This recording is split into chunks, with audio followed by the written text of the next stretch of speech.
First of all, I wanted to ask your names. I'm Christine Hicken from Meeker, Colorado. And I'm Sue Hicken from Meeker, Colorado. I had a feeling you might be related. Yeah, what was the first clue? I don't know. So what brought you here? Solidarity with the people in New York, because we can't get to New York. My daughter is in New York. And so I don't have anything necessarily against Grand Junction or Mesa County, but I do have a lot of concerns about where this country is going. We are very concerned about the fact that the corporations own so much of Everything. our politics and everything else that goes on in What the would world. be your solution? Get money out of government. Get money out of politics.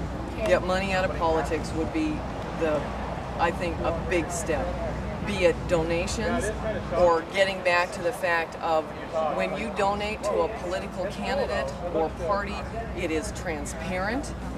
The recent Supreme Court decision that allows companies, corporations to give who knows how much to the different political candidates and parties. Without having to Disclose it. Disclose it, that's yeah. it, disclosure. Yeah.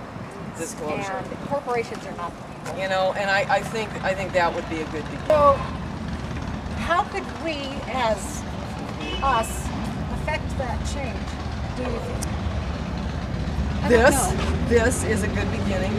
Okay. Protests throughout the country, be they small like here or very large like in New York, have to start flooding our congressmen with letters, emails, faxes, phone calls.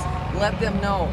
The 99%, we are too big to fail. We are too big to fail, and you will not be reelected if you don't start paying attention to us. Right.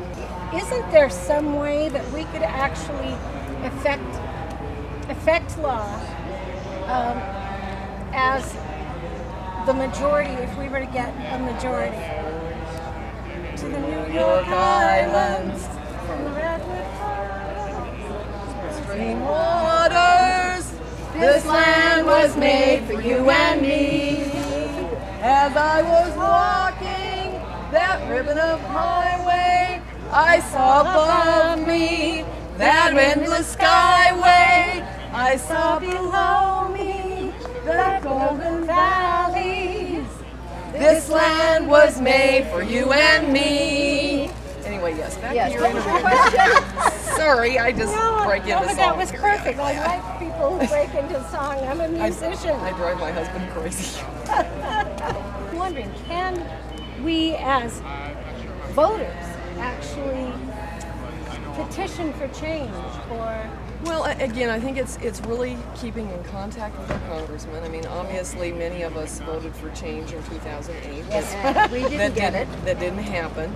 I think we have to get through them because to me it was like as they saw their poll numbers dropping, they didn't realize that it's because you're not doing what you said you were going to do. Yes. It's not because we're unhappy with what you're doing. It's because we're unhappy with what you're not doing. With what you're not doing. That you're stuck. You go to kindergarten to learn how to get along. You go to Congress to learn how to say, that's mine. I think we can also, as people, do things like pull our monies out of banks, put it in credit unions. Watch our consumerism. You know, let's start hitting them in their pocketbooks. What do we need? Maybe we need to become a little bit more on the minimalist side here, you know? What kind of big cars do we need? How many cars do you need? What toys? I mean, let's stop and think better. We'll have a better success at just flooding our congressmen with our voices. Well, sometimes it seems they ignore voices. That's why I was wondering if there isn't something, that instrument, and have it be from the people. Well, you know, and all I can say is look at where the top two come from. Now, granted, they had a lot of very wealthy backing fairly quickly, which we don't have, and I don't know that we want that. So the only thing we have is our voices. Yes. Our voices in words, in letters, in song. We also have Facebook, Twitter, YouTube. And I've taken a lot of video, and I'm going to be passing it on to CNN, the MSNBC shows, to let them know, even in Grand Junction, Colorado, you have people that were willing to congregate and say, this country not working right. has problems. Yes. And it's everywhere from the healthcare system that is breaking the government and businesses. You want to know where all the money's going? You better be looking at healthcare benefits. Healthcare Holy used to be crap. good before it became a for-profit industry. Yes. And we got to When take healthcare became for-profit, that's when healthcare started going down. It's because corporations and banks, etc., are in charge. and they're in charge of our governments. Again, I have to say to the American people, opt out of the medical industry. Say no to health care. I do not have health care coverage I work for the county in Meeker. I don't have health care coverage. I'm part-time. I have to pay for a portion of it. At one point in time it was because I really couldn't afford it.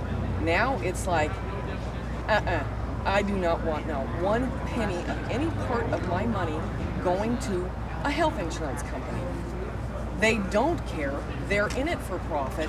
And those of us who can opt out need to opt out. Unless you are freaking dying, you don't go to the hospital. And when you do, you go, well, you know, I don't have insurance. So, you know, I don't know how you're going to get paid. It's unfortunate that it comes down to the hospital level, but how many of those are attached to like Pioneers up there in Meeker? Quorum Management Services.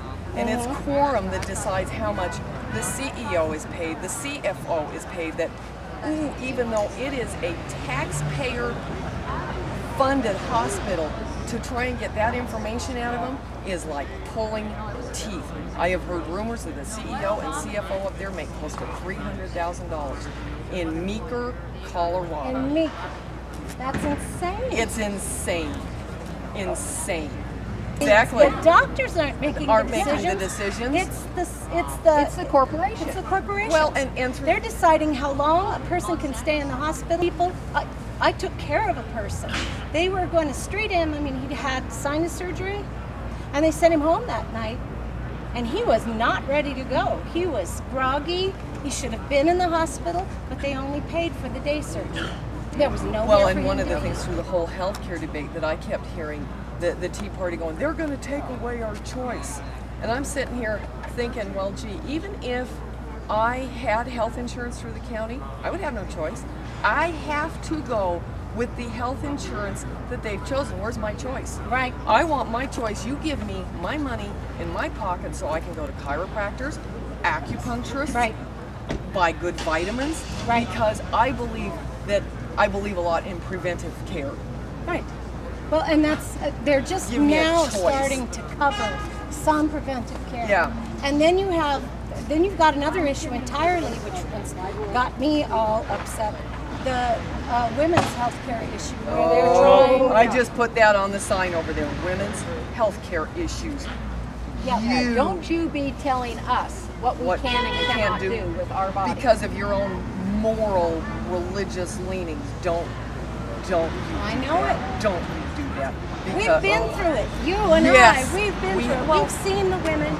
We've seen women die. We've had our friends hurt, injured. I have a friend up in Meeker, actually a co-worker, that she's very conservative on everything except the abortion issue.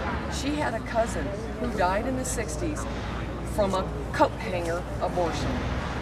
And that's what they're going to lead us back to. And that's what we have to remember, and that's why we've got to get our young women stirred up. Yes. To remember that what they have right now was fought for hard. That's it. And that they still have to fight. One of the things and obvious. Isn't that sad that this is still an issue? Yes. One of the things that we have done for the young women in our lives is pointed them in the direction of certain movies. Yes. Iron-Jawed Angels. Yeah. Iron-Jawed Angels? Yeah. That actually, wonderful movie. You know, showed how hard it was for the women to move forward. And the rights that these young women are just automatically accepting today, you didn't have those 100 and some years ago. You didn't have them, some of them 30 years ago. Exactly. You didn't have them when I was young. Exactly. Iron-Jawed Angels is about suffering the right to vote, for crying out loud. The right to wear pants. Exactly. The right to leave the home. The right to make the decision that, you know what, I don't want children. Yes. And that should be my right to Yes. make that choice. I don't want children, and some of this state legislation has been going through that doesn't even. It's not just even on abortion. It is affecting the birth control pill. That's right. They don't want women to have the choice, but boy, they sure let men do whatever they want, don't they? Yes. Yeah. So let's start educating our young men as well. Yes. You know. Anyway, we must head back up the mountain. Thank you guys. Thank you. Nice to talk Good with luck you. to everybody. I had picked you guys out. I just knew you guys had some stories I wanted. Yeah, well, there you go. Thank There you. are stories, and we're sticking to it. Okay. Thank you, ladies. See ya. Keep singing. I will.